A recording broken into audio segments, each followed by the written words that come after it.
Yazid কাফের ছিলেন কিনা? না, তিনি কাফের ছিলেন না, তিনি মুসলমান ছিলেন। ইয়াজিদকে লানত করব কিনা? না, আমরা তাকে লানত করব না। ইয়াজিদ ইবনে মুআবিয়া রাদিয়াল্লাহু তাআলা আনহু এই কাজে কোনো হাত ছিল না, এই কথাই ঠিক। ইয়াজিদকেও আমরা খলিফা মনে করি, ইয়াজিদ তো কাফের না। আমরা অনেক সময় ইয়াজিদকে একেবারে কাফের পর্যন্ত বলে ফেলি। ইয়াজিদকে কাফের বলা এটা বিদাতিরা কাফের। আমরা তাকে কাফেরও মনে করব না, যে ইয়াজিদের ব্যাপারে আমরা চুপ থাকবো। ইয়াজিদ ইবনে মুআবিয়া একজন সালেহ নেককার মানুষ, একজন ন্যায়পরায়ণ শাসক। তিনি প্রকাশ্যে মদ খেতেন, নামাজ পড়তেন না, এগুলো মিথ্যা।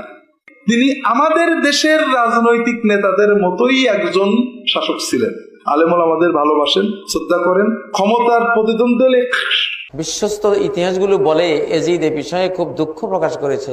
হযরত ইয়াজিদকে 100 রাকাত নফল নামাজ পড়তেন না ভাই, ইয়াজিদকে আহলে সুন্নাত জামাতের কেউ কাফের হয়ে গেছে এটা বলে না।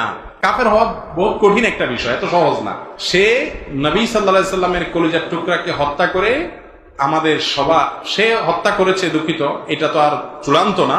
আহলে সুন্নাত জামাত তাকে নিয়ে এই যে গালমন্দ করা, তাকে কাফের বলা, তার গোষ্ঠী উদ্ধার করার জন্য বিশেষভাবে নেমে পড়া, এটা আহলে সুন্নাত জামাতের মানহাজ না।